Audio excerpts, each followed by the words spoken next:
Welcome back to the REVan channel. We're at Bradenton Motorsports Park at Sick Week, one of our most fun events that we go to all year. All kinds of stuff. We never know what we're going to see. And what a surprise to run into Tess, Miss Midnight Maverick. If you follow her on Instagram, she's got a huge Instagram. So cool to see you out here on the East Coast and with your Maverick, ramming the gears with that small block. Tell us about the car, Tess. It is a 1969 and a half Ford Maverick. Some people will tell you that's not a thing, Right. but us Maverick people and 64 and a half Mustang people will tell you it is. I have a stock block 331 in there, a little bit of nitrous. Running out on the motor right now because it's been going 10s on the motor and I don't have the cage to go 9s like it would on nitrous. But we're running into a little bit of an issue with the clutch tamer. We just put a clutch tamer on there, so we're trying to find the right setting, and we haven't found it yet. Yeah, coming from like the Coyote stock world where everybody uses a clutch tamer, I'm super familiar with that. If you don't know what that is, it's basically like a screen door plunger that attaches to your clutch pedal, so when you let the clutch out, it kind of lets the clutch release slow. So if you're running a diaphragm clutch? It's a diaphragm clutch, but it actually works on the hydraulic throwout bearing system. Oh, nice. So it limits how much fluid will go through the tamer, so it'll slow the clutch pedal down. Works the same, basically the same. Makes the pedal go slower. Yeah, it's like controlled slip off the line. Either you're doing it with your leg, with a lot of traction, or with a clutch tamer helps that, or a slipper style clutch. But for a street car, that kind of saves parts too, right? Yeah, I don't want to be under the car adjusting a clutch before we drive or before we race. So I'm trying to figure this thing out, and it's tough, but we're gonna figure it out. You're having fun out here. We're watching you make a really good run. The car sounded good now. We did see a license plate and talked to some guys from Hawaii, but they got you beat a little bit. But she's from California, Southern California, right? Southern California, yeah. And so what made you come all the way over here to run Sick Week? This is your first time running Sick Week? First time running Sick Week. I've done Rocky Mountain Race Week a few times, and I absolutely loved it. It was probably the most fun I've ever had racing ever. And I've raced really fast stuff, really slow stuff, regular, radial racing, no prep racing. But this is probably my favorite kind of racing. So I just want to try this out. All the Hoskinsons did it last year. Tony went with them. I didn't get to go, so I want to try it this year. Well, this is my adopted home track. Englishtown Raceway Park was my home track for many, many years. But this is like 30 minutes from my house. And what do you think of Bradenton Motorsports Park?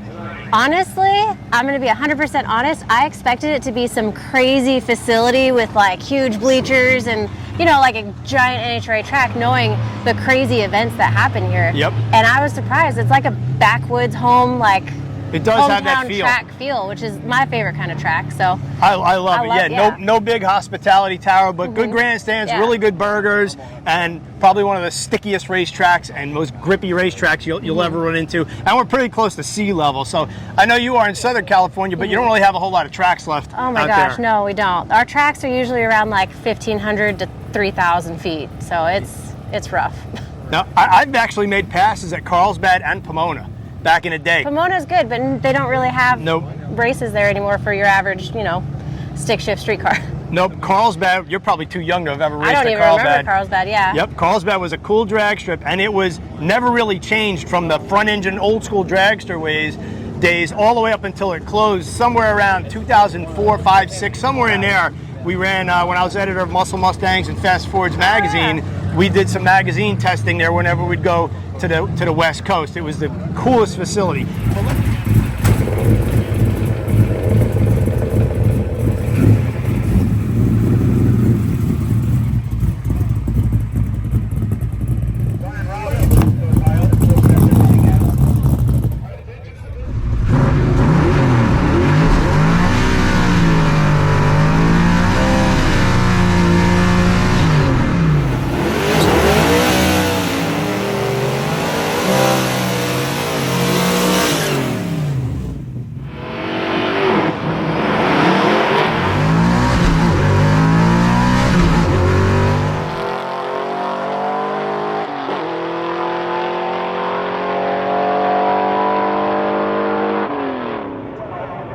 Let's take a look at the engine. Show us what's going on with the Maverick. This is what we came to see. So cool to see you here. Great seeing you guys here. All right, looking good. Just a little tiny guy in there. We just had Team Z do a whole K-member, shock towers, move them back, so it made everything look really small in here because it used to be crowded. Right. Yeah, it does look like he did a really nice job. Dave does a great, amazing job. He does some really nice work. He made us some motor mounts for a project that we're working on. We're putting a Godzilla in a 68 Mercury Cyclone, and he made a bunch of stuff for us. So tell us about the motor. So it's a stock block 331, about 12.5 to 1 compression, and normally I'd run it on a 200 shot, but it goes mid-9s on a 200 shot, and I have a few less bars than I need to go that fast. Right. So Sunday testing, we went a 1075 on the motor. Nice. And that was great. We haven't been able to repeat that because we're trying to work with this clutch tamer. 1075 was without the clutch tamer spinning off the line, so it's... And using a TKX? TKX, face plated by Liberty. We just put a... Oh my gosh. That's the Sick Week truck. They're giving out free hot dogs and drinks. We just put a carbon drive shaft on it to see how that works, because last race week we broke an aluminum drive shaft. Okay. And it took out the transmission with it. We had a next day a transmission to the next track, drive with a broken transmission 450 miles, and that was... I don't want to do that again. So I'm hoping a carbon shaft will reduce the, you know, it'll absorb some stuff. Yep. Make it a little better. It won't break stuff anymore. So trick flow heads, trick flow, single 4-barrel carb, NX nitrous, basic combo, and what clutch you running? Clutch ACT twin disc. It's 8 3/4. They haven't. It's not really on their website yet, but it's an 8 3/4 twin disc with semi-metallic discs. Nice. What's the Maverick weigh? It's 2845 with me in it. Oh, that's nice and light. Yeah, so I got to put 150 pounds in it if I want to run the nitrous, or I can run it the way it is. Gotcha. What rear end? 9-inch? 8.8. Oh, you got an 8 in it? Yeah. Nice. With is it still leaf spring car? Still leaf spring. I have the cowl tracks. The rear end it's welded. It's got the strange spool in it. It's braced by Team Z, 35 spline axles. So it's the best you can get for an 8.8. But I don't think it needs a 9-inch just yet. No, I mean the 8.8 they say it spins a little bit easier. 9-inch maybe a little more durable. But if you're not breaking the 8.8, who cares? Not yet. Let's take a look at the interior. Engine bay looks great. We have a friend in the interior, so. What's that? Say hello to my husband, Tony. Oh, he's sleeping? We didn't get any sleep. Well, you got to get rest on these deals. Huh? Power napping. Hi. We're shooting a video. Hey, Tony. That's all good. Oop. This is actually the stock interior out of my old 73 Maverick, which was my race car. So when I went race car with that and put seats and stuff in it, I took them out of there and put it in this car. So you got a whole different clutch pedal even in there. Yeah, it's a CNC clutch pedal. It's a hydraulic. There's a McLeod hydraulic throw-up bearing. I always loved the Mavericks because they had that shelf under the dash. Yeah, that thing's awesome.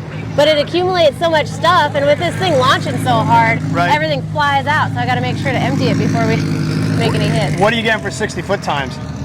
The best I've gotten 60 foot was a 139.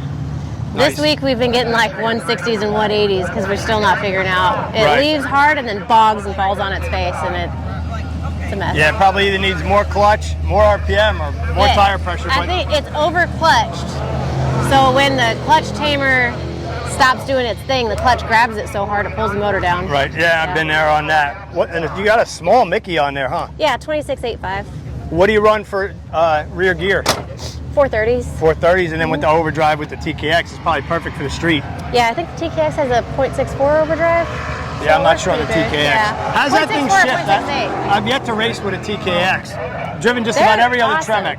When I put the TKX in there stock out of the box, it felt just like a T5. Like shifted smooth like butter. It was great. But then I wanted a faceplated trans. We put a TKO 500 in it. I hated it. Right. That thing was horrible. I'm not a fan of those for racing. No. So then I sent my TKX out to get faceplated, and we put that in there. And it's just really good, I bet. It's amazing. I got a GF5R in my car, so it's almost like cheating compared to that. Yeah, but that's not fun to street drive. No, they're not. No. It's not a street car, but it's a same 302 stick shift 5-speed car. Yeah. Cool. Let's take a look around the rest of the car. How long have you owned it? I've owned this thing since 2018. I had a race car. I had a street car. I promised myself I wouldn't get out of hand with my street car. Right.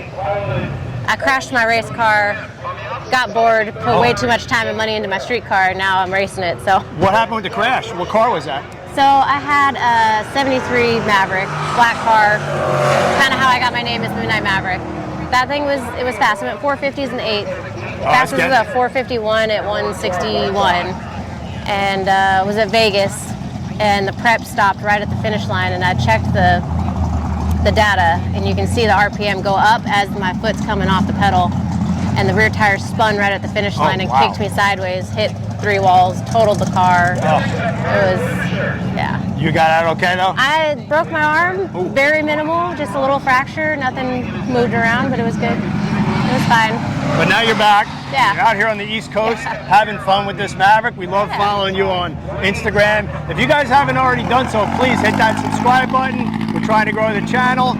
Thank you so much. Yeah, thank you. Do you have any sponsors or anybody you'd like to thank? Oh my gosh, so many. Hold on. Trickflow Aeromotive, Red Horse, Strange, Liberties, FST, Vibrant, Texas Speed, Advanced Clutch, Stav Built, Hanlon Motorsports, Team Z Motorsports, the Drive Shaft Shop. That's all right. That's all right. We have a lot of amazing companies that help us out a lot, and we wouldn't be here if it wasn't for them, because they really help us. And like Trickflow designed amazing heads, the new Twisted Wedge 227s for us to try out, and they have been so amazing for us. ACT designed that new clutch for us. They're really helping us with just getting further in the stick shift game and small block Ford game. How high do you rev that thing? You know, when I'm feeling a little spicy, I'll go to like 7,500, 7,600. That's good. That's fun. Yeah. That's cool. And what fuel? You running gas? We're running 110. 110? Yeah. Okay. No 85 though. No, I like gasoline. So tell everybody where can they find you on social media? I know you got a big Instagram and a YouTube as well, right? Yeah, Instagram, Facebook, YouTube, all Miss Midnight Maverick. That's awesome. Well, thanks everybody for watching. Thank you for being on the channel. Yeah. We're going to let her get back to her car and get back on track. Thanks everybody. Have a great day.